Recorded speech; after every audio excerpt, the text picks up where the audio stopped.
मनुष्य का मन बहुत ही चंचल होता है और इसलिए मन में कई तरह के विचार उत्पन्न होते हैं। क्षण भर में ही व्यक्ति का मन कई चीजों को सोचने लगता है। इसलिए तो कहा जाता है कि मन को काबू करना आसान नहीं है। लेकिन गौतम बुद्ध मन को नियंत्रित करने के आयामों के बारे में भी बता चुके हैं। मन में विचारों का आना गलत नहीं है कि लेकिन मुश्किल तब हो जाती है या विचार ऐसी परिस्थिति में गलत होते हैं जब मन में अश्लील विचार आते हैं।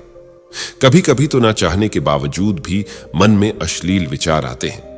अगर आपके मन में भी ऐसे विचार आते हैं तो गौतम बुद्ध की इस कहानी से आपके विचारों में जरूर बदलाव आएगा। बुद्ध अपने भिक्षुओं को उपदेश देने के साथ ही उन्हें भिक्षाटन के लिए भेजते थे। एक बार उन्होंने अपने भिक्षु भरत को भिक्षा लेने के लिए एक श्राविका के घर भेजा। भरत पूरे रास्ते मन में यह सोचते हुए श्राविका के पास गया कि आखिर आज भिक्षा में क्या भोजन खाने को मिलेगा, क्योंकि भरत चंद्रुवंश के राजकुमार थे और बुद्ध के सानिध्य भिक्षु के रूप में दीक्षित हुए थे।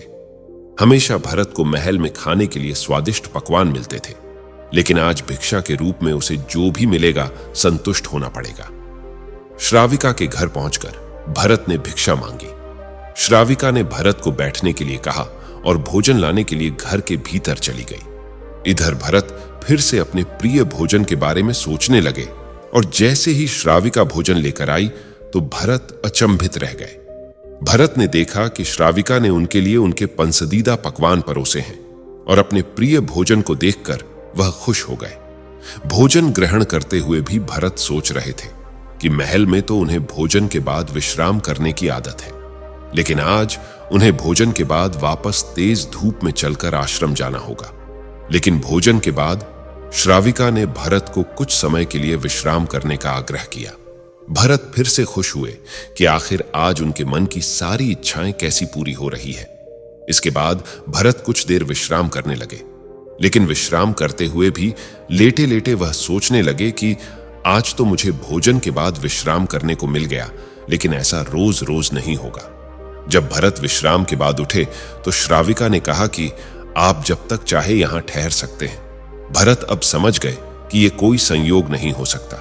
उन्होंने श्राविका से कहा कि मुझे क्षमा कीजिए, क्या आप मेरा मन पे आच सकती हैं? श्राविका ने हां में उत्तर दिया और कहा कि हां, मैं मन पढ़ सकती हूं। शुरू में यह कठिन था, लेकिन फिर मैंने स्वयं के मन विचारों को देखना शुरू किया। पहले मेरे विचारों की संख्या अनगिनत हुआ करती थी। इसके बाद मैंने विचारों पर ध्यान केंद्रित किया बिना पक्ष विपक्ष के अपने विचारों को देखने लगी। इस तरह से धीरे धीरे मेरे मन में विचारों की संख्या कम होती गई और सारे व्यर्थ विचार दूर हो गए। इसके बाद से ही मैं दूसरों के मन में चल रहे विचार को पिया राच लेती हूं। हालांकि श्राविका की बात सुनकर भरत घबरा गए। इसके बाद भरत ने श्राविका से आज्ञा ली और आश्रम के लिए निकल पड़ी। रास्ते में भी भरत फिर से मन में आए विचारों का स्मरण करने लगे कि श्राविका के बारे में उसके मन में अश्लील विचार भी आए थे। श्राविका ने उसे भी जान लिया होगा, वह मेरे बारे में क्या सोचती होगी। भरत खुद को लज्जित महसूस कर रहे थे। भरत ने आश्रम पहुंचकर गौतम बुद्ध से कहा कि अब मैं कभी भिक्षाटन के लिए नहीं जाऊंगा। बुद्ध ने भरत को पास बुलाया और कहा कि क्या हुआ है, तुम मुझे सारी व्यथा बताओ। भरत ने सारी बातें बुद्ध को बताई। इसके बाद बुद्ध ने कहा कि अगले 1 हफ्ते तक तुम भिक्षाटन के लिए उसी श्राविका के घर पर जाओगे, लेकिन तुम्हें इस बात का ध्यान रखना होगा कि कल भिक्षाटन के लिए जाते हुए तुम अपने चित्त को पूरे होश में रखना। तुम्हारे भीतर क्या विचार उठे उन पर ध्यान केंद्रित करना, और यह भी ध्यान रखना कि तुम्हारे मन में कौन सी वासना उठ रही है। तुम कल इन सभी चीजों को ध्यान में रखकर जाना और इसके बाद मुझे वापस आकर बताना। अगले दिन भरत भिक्षाटन के लिए गए।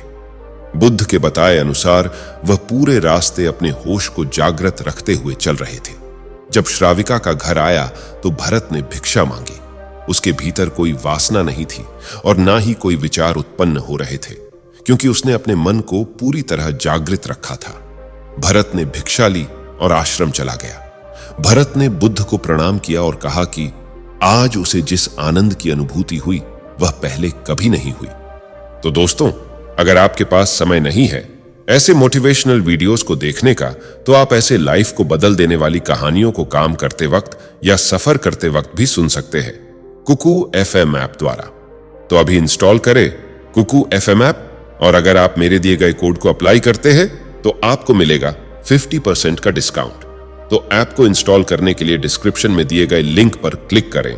तो दोस्तों, आज की यह कहानी आपको कैसी लगी और आपको इस कहानी से और क्या-क्या सीखने को मिला, ये नीचे कमेंट बॉक्स में कमेंट करके जरूर बताएं।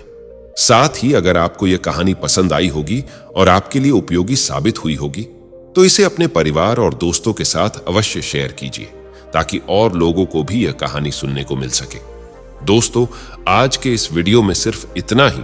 दोस्तों, हम आपसे फिर मिलेंगे ऐसे ही एक लाइफ चेंजिंग वीडियो के साथ। तब तक के लिए आप जहां भी रहिए खुश रहिए और खुशियां बांटते रहिए।